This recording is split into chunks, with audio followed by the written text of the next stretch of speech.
భువనగిరిలోని భగాయత్ ప్రభుత్వ పాఠశాలలో విషాదం చోటు చేసుకుంది. ఇండిపెండెన్స్ డే సందర్భంగా నిర్వహిస్తున్న క్రీడా పోటీల్లో విద్యార్థులు మైదానంలో ఉత్సాహంగా ఆటలాడుకుంటున్న సమయంలో భారీ వేప చెట్టు కొమ్మ విరిగిపడింది. ఈ ఘటనలో 8 మంది విద్యార్థులకు గాయాలయ్యాయి. చికిత్స పొందుతూ ఓ విద్యార్థిని చనిపోయినట్లు తెలుస్తోంది.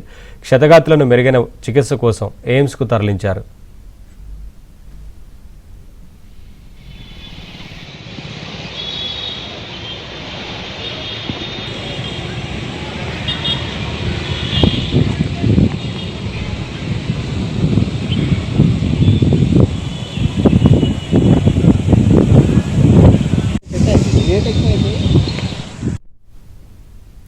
ఇదే వేప చెట్టులో 2 వారాల క్రితం లోపల భాగంలో మంటలు చెలరేగాయి. అగ్నిమాపక సిబ్బంది అప్పట్లో మంటలను ఆర్పారు. చెట్టు లోపలి భాగం కాలిపోయి బలహీనపడిందని చెబుతున్నారు.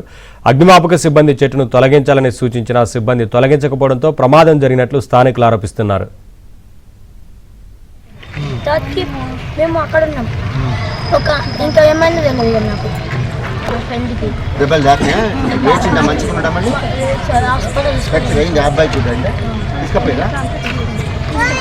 ఇప్పుడు ఈ అమ్మాయి మేజరు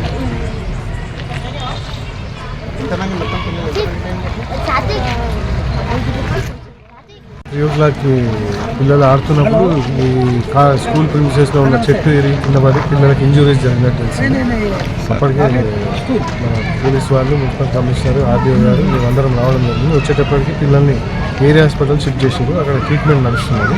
ఒక అమ్మాయికి కొంత సీరియస్గా ఉంటే తనని ఎయిమ్స్కి షిఫ్ట్ చేసారు. అంటే అమ్మగారికి ఫోన్ చేయడం జరిగింది. ఒక 5 స్కూల్ చిల్డ్రన్ ఇంజూర్డ్ అయ్యి హాస్పిటల్ అడ్మిట్ అయినట్టు ఇమీడియట్గా రష్ కావడం జరిగింది. ఇన్స్పెక్టర్ మేమంతా కూడా అక్కడ పోయి ఎంక్వైరీ చేస్తే ఈ మన గవర్నమెంట్ ప్రైవేట్ స్కూల్ భగాయత్లో పిల్లలు 15th ఆగస్ట్ సందర్భంగా కబడ్డీ పోటీలు నిర్వహించే క్రమంలో ఆ పక్కలో ఉన్నటువంటి ఒక వేప చెట్టు యాక్సిడెంటల్లీ సడన్గా ఒక కొమ్మ వాళ్ళ పైన పడడం జరిగింది.